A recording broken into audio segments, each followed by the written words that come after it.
Mike Tyson says that everyone has a plan until they're punched in the face. If you have ever felt like your goals were punching you in the face, hang on, because today we're going to talk about how you can avoid that punch that knocks you and your goals to the floor.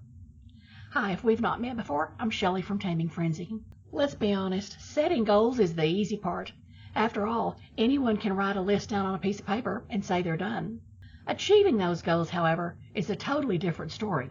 It requires clarity, a very clear plan of action, determination, and persistence. But that's not all it really takes, because if it was, why are there so many people who still are not achieving their goals? There's a dirty little secret that a lot of people do not tell you about when they talk about setting goals, and that is the fact that once you set goals, you are going to come up against obstacles. Now, these obstacles can take many forms, but they tend to fall into one of two categories, either internal obstacles or external obstacles. Now, the internal obstacles can include things like your own fear, your doubts and your limiting beliefs about yourself, your indecision, your complacency, maybe a lack of commitment. I'm sure you can think of other internal obstacles as well. External obstacles, on the other hand, they come from without, the things that we have no control over.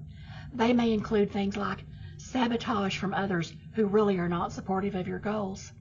They may come from lack of resources, whether that's time or money. They may come from a lack of knowledge or a lack of skill. External obstacles also may be things like waking up on a morning when you had planned to go for a run for your exercise, only to wake up to find out that it's cold and rainy outside. An external obstacle might be something like a technology glitch just as you sit down to work on a really important project, or an unexpected visitor who comes to the door wanting to visit right as you were going to work on the next chapter of your book. But here's the secret. In order to achieve your goals, you need to anticipate the obstacles and then develop a plan to overcome them or to deal with them. That's right.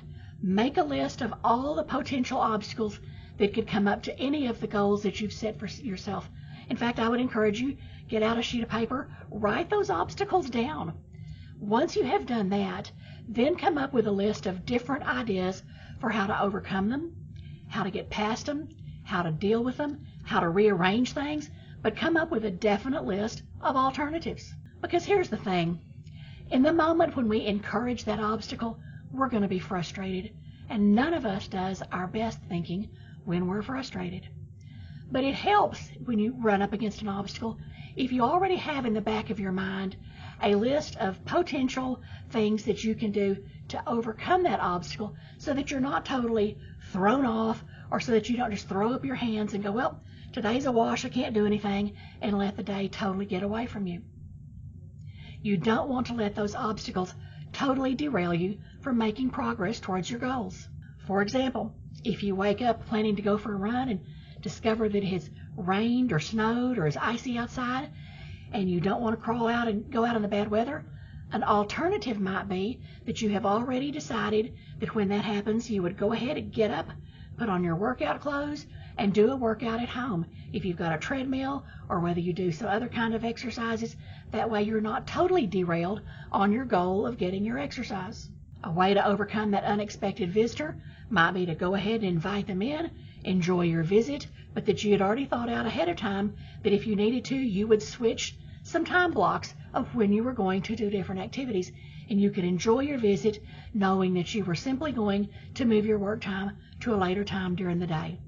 The benefit to having a pre-thought out list of alternatives is you're not derailed when the unexpected happens. And it's not a case of if the unexpected happens or if an obstacle comes up. It's simply a case of when. Because let's be honest, life happens, things are going to happen, things are going to get in the way. But if you've got that plan of action, if you've got that list of potential solutions to your obstacle, you'll be in a lot better shape, and you are not going to ruin the rest of your day, and you can continue to make progress towards achieving that goal. The people who end up achieving their goals are the people who are 100% committed to achieving the outcome, but they are flexible about the process. A zig here or a zag there is not a big deal when you know that you have potential solutions when that obstacle invariably gets in your way.